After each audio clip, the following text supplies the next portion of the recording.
Dave and I both worked on a lot of the features at Pixar, and so something that's special about the shorts is your crew is so teeny in comparison, and so it's just such a collaborative process, and really, like Dave mentioned, it's like we both got to step into new roles where we're learning, and all the rest of our leads did pretty much as well, and so it's such a collaborative, fun, exciting thing because everyone's like learning and just add it together, and I don't know, it's just the shorts are really special because you're such a tight group, and it's one sequence, 6 minutes, so it's like it goes way faster, which is also satisfying. I would add terrifying. Yeah. The first time, like, it's kind of funny. It's like being at the studio for such a long time and seeing all these fantastic directors make all these fantastic films, and like,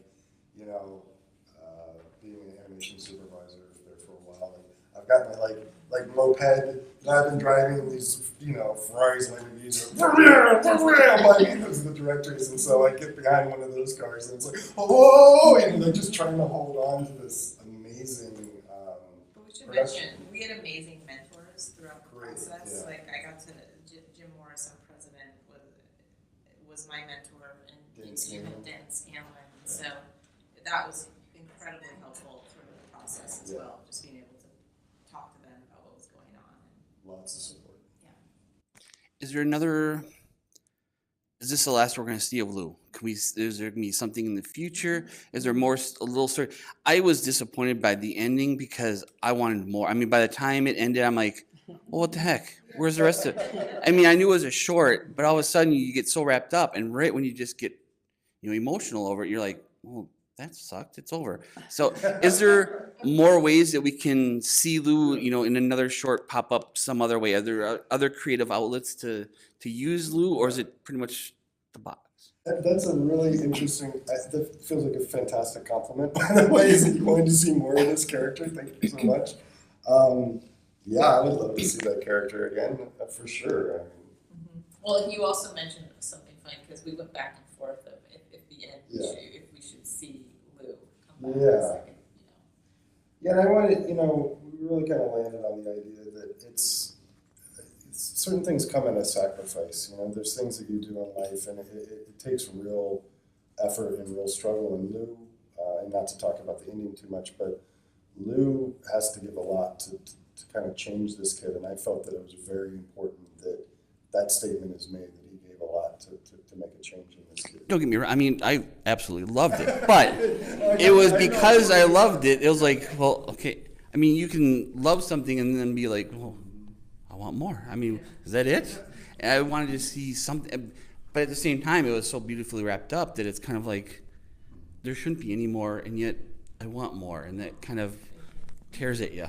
I do more with Lou? Absolutely. I could do a lot more with this character. We love it.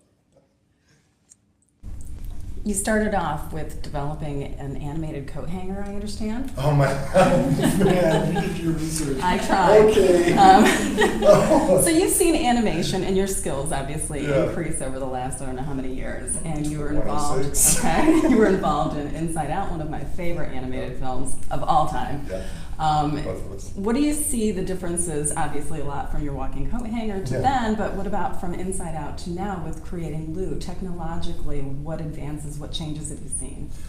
Yeah, I mean, we're, the thing that's great about Pixar is the technology is always pushing the art's always pushing the technology. And some of the stuff that we used on Lou was, we had technology where we could animate cloth with that much detail. And then as we were working on it, we could actually continue to sculpt and work on that cloth. And that's something that we haven't done a ton of that yet. And so the shorts are great because they'll take into technology like that and we can test it. And that was one of the things I thought was fantastic about the short. Thank you. Yeah. Kind of rolling off of that, physics is so important in animation, getting it right and what things would look like. What was your process of going through and thinking, what could kids lose and how could those come to life and function as something that could go around up toys and other things? Well, one thing is we wanted to keep the short kind of timeless. We all the items we chose, like we didn't want iPads or the gaming stuff. So it's, we want it to be like real stuff and we both have children as well, thinking about the stuff that they would be devastated if they left on the playground. And also what Lou needed to create, his different shapes that he is. And yeah, there was something too about, we're looking at the objects that he was made up of. I mean, obviously, needing the baseballs for the eyes because the stitching gives you the expression that's there. Those timeless kind of objects, because, if a kid loses an electronic thing, there's not that attached. I mean, they're going to be really bummed out, but there's not that attachment like I had with my stuffed animal when I was a kid. There's a different sort of emotional attachment to things that are non-electronic. And that was a big part of it. Is like, we didn't want him to be like a bunch of like, game systems like clanking around, and you could do that, I guess, and it would be a funny character, but not as a main character. That like we really wanted him to have a warmth to him, and you get like a football and a baseball hat, and things like that. And there's some, the sweatshirt. There's some warmth to that. Excuse me. So I really like the character of JJ because I feel like he portrays the bully, but not. I like the way you guys did it, where he was taking away things from the kids, but they weren't crying. They were like, okay, I guess. So how did JJ mold over time, to not put so much of the bully emphasis and also give him that angle where he's taking away because he got his teddy bear taken away. It's funny, so early on, like JJ was much more one note, just your bully mean character, and we realized like we didn't like him, we weren't on his side, we weren't pulling for him, and so we did a lot of work on like trying to, how can he be taking these things from kids, but like in a humorous way, and so that you could kind of laugh, and the kids like, he's not a bad kid, he just, we always, he hadn't found his moral compass, he's trying to get attention, but we did a lot of work on him.